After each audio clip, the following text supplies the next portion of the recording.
साथियों नमस्कार, कैसे हैं आप सब लोग? मेरा नाम है डॉक्टर जिनेश्वरी, मैं पेशे से एक एडवोकेट हूँ। आज एक महत्वपूर्ण टॉपिक पर हम लोग डिस्कस करने वाले हैं।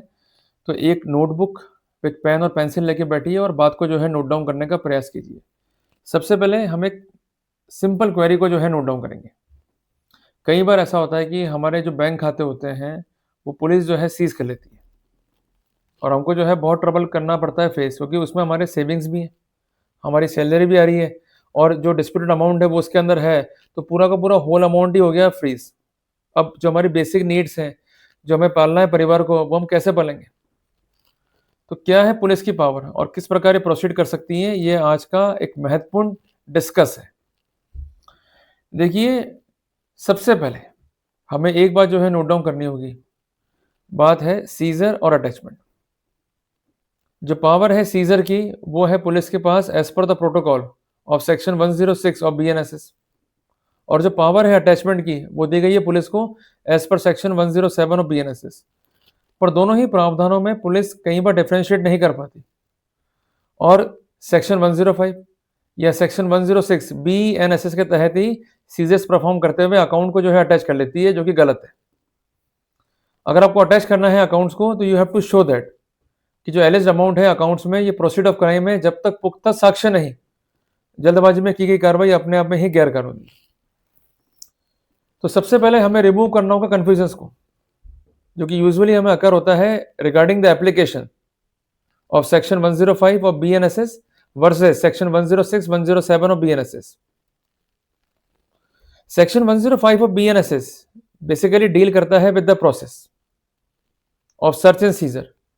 मोर स्पेसिफिकली ये मैंडेट करता है पुलिस को कि जब भी आप प्रोसेस करेंगे सर्च का एंड सीजर का, तो इसका प्रॉपर एविडेंस जो है आप मेंटेन करेंगे, जिसके लिए आप यूज करेंगे ऑडियो वीडियो इलेक्ट्रॉनिक मीन्स।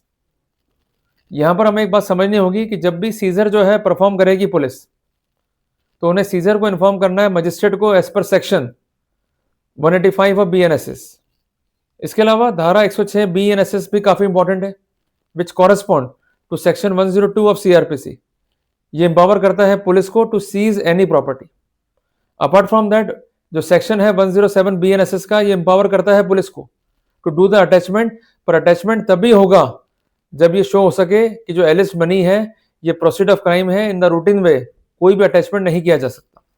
और एक बात ध्यान रखिएगा कि कोई भी कार्रवाई करेगी पुलिस, तो ऐसी स्थिति में आपका पक्ष जानना जरूरी है। अगर आपका पक्ष नहीं जान रहे हैं, they are doing the proceeding in the expeditive way, तो इस ग्राउंड पर भी प्रोसीडिंग्स को चैलेंज किया जा सकता है। मैं एक बात आपको स्पष्ट करना चाहता हूं कि एम्पल गाइडलाइंस है जहां पर स्पष्ट किया गया है कि पुलिस जो है यूज नहीं कर सकती है 106 बीएनएसएस को to excise the power of seizure in general way. मैं बात कर रहा हूं डेबिट फ्रीज की concerning the bank account.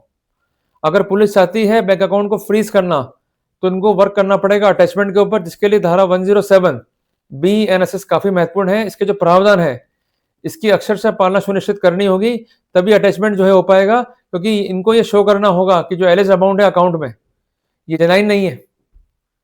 Basically it is proceed of crime. So हम एक बात कह सकते हैं कि एक डिफरेंस है सीजर में और अटैचमेंट के अंदर।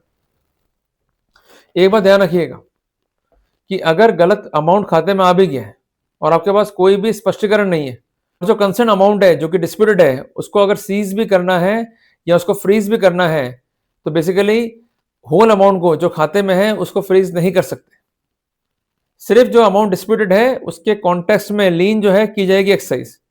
उदाहरण के लिए, अगर 10,000 रुपए जो है सस्पेक्टेड है हमारे खाते में और 90,000 पड़े हुए हैं और 90,000 के संबंध में हमारे पास जेन्युइन सोर्स है, तो पुलिस केवल 10,000 रुपए ब्लॉक करने के लिए कंसर्न बैंक को कह सकती है कि इस पर लीन जो है करे एक्सरसाइज।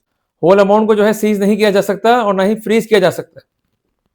अगर ऐसा कर रही है पुलिस, तो आप कंसर्न प्रोसीडिंग्स को चैलेंज कर सकते हैं बिफोर द कंसर्न मजिस्ट्रेट, जिसके लिए हमें निर्भर करना होगा धारा 503 बीएनएसएस पे। तो कुल मिलाकर के जो पावर है इनकी सर्च एंड सीजर की, जिसके लिए प्रावधान 105 बीएनएसएस में लिखे गए। पर जहां तक बात है सीजर की और अटैचमेंट की, तो इनको अक्षरशः पालना सुनिश्चित करनी होगी धारा 106 धारा 107 बीएनएसएस की। जब भी सीजर होगा, जो कंसर्न सीजर लिस्ट है उसको भी जो है तैयार करना होगा।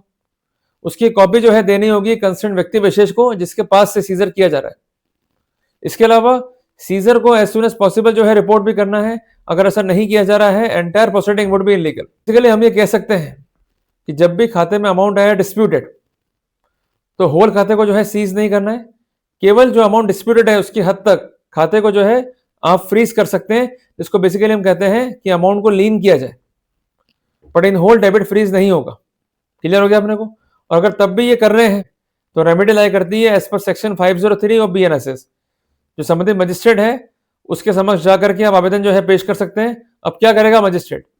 जो आपका आवेदन होगा उस पर कॉल करेगा स्टेटस रिपोर्ट पर। यहां एक बात मैं आपको स्पष्ट करना चाहता हूं कि जब भी आवेदन को कोर्ट में देंगे तो आपको कोर्ट को यह भी स्पष्ट करना होगा कि हमने अपना ज्ञापन सौंपा है बैंक को भी और साइबर सेल को भी या कंसर्न अथॉरिटी को भी, पर ये हमारे ज्ञापन पे विचार करने को राजी नहीं है।